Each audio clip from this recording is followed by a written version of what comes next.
సమస్త జగములు రక్షించే సకల జ్ఞానమూర్తి ఎవరింట తాను కొలువుండునో కలుగును వారికి కీర్తి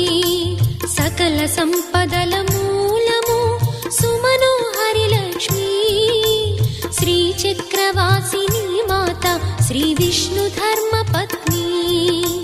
తనని నమ్మిన భక్తులకు దరిద్రమును బాపు కొలిచెడి వనితల కొంగులలో బంగారము నింపు అష్టలక్ష్ముల రూపున అవతారం దాల్చినది కష్టములను తొలగించగా భూమిలో వెలసినది లక్ష్మీదేవి కథా శ్రీ లక్ష్మీదేవి కథా లక్ష్మీదేవి కథా శ్రీ లక్ష్మీదేవి